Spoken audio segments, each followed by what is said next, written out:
Alright, Quick Game, man. Welcome back to another video with your boy, It's Quick, man. And today we're going to be going over how to do the 3D edit motion tutorial. But before we get into that, make sure you like, comment, and subscribe, bruh. Don't forget, go ahead and go on my Insta, Perk City. You know what I'm saying? And go tap into that new post, man. Go tap into it. It's nice. It's nice. It's nice. I love it. But let's go ahead and hop into it. So what you want to do, your next step is the open CapCut, really. Alright, gang, so this is already a one I already did, with the 3D motion job. So really, I'm just gonna show you how I did it. It's not too hard, not too simple. So what we're gonna do, we're gonna go ahead and open a new one. So after you open the new one, you wanna go ahead and get your pictures and videos. Now listen, I usually put a video like to start mine off. So I'm gonna just pick this one right here. Yeah, I was just being goofy with it. It's not really too much, but what you want to do is also delete that little C right there, that little indent C. So now you want to go back here and pick the photos that you want to do the 3D motion. But yeah, just gonna skim through all that, get through all that. Hey, speed up. Anyways, though, so these are all the photos that I'm using.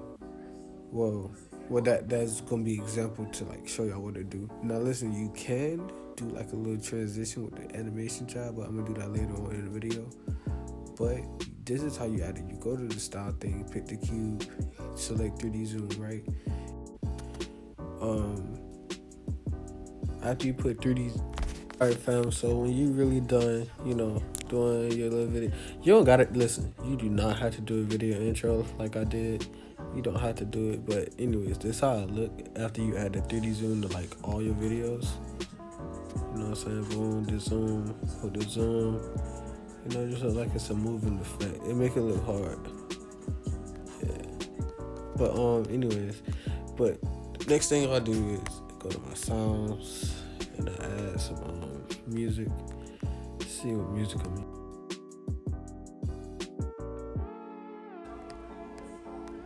You know what I'm saying? Just add your music. You ain't gotta do what I do, but just add your little music, man. Make it look better. And yeah. Alright, so this one right here, I already had did my little 3D effects on it. But this is a finished product, so I'm gonna just show you how it look after you do what you do. So just let it roll. Hey, like my balls, nigga. Track, bitch, give me back. Tatted on the back, tatted on her neck. You can't call it back. Shawty wanna live, shawty. But yeah, anyways, that was really it. Now, you can do an animation, the zoom out animation type job. You can do something like that. You know what I'm saying? Yeah, like my balls, nigga. Like a transition, but I don't really do that job. I don't care for that. So it is what it is, but that's really the end of this video, man. It's not gonna be too long. So I wasn't gonna make it too long, but don't forget y'all boys. Y'all boys go follow me on the curve, man. You know what I'm saying? You got everything. Yes, sir. Yeah. But listen to the video, fam. I for that bitch up, but she ain't lying on a Friday. Fuck a bad bitch, yeah. Got a cash on me, yeah. Heard your boyfriend lying, heard your boyfriend squall, Diamonds all in my door. Book this bitch not squall,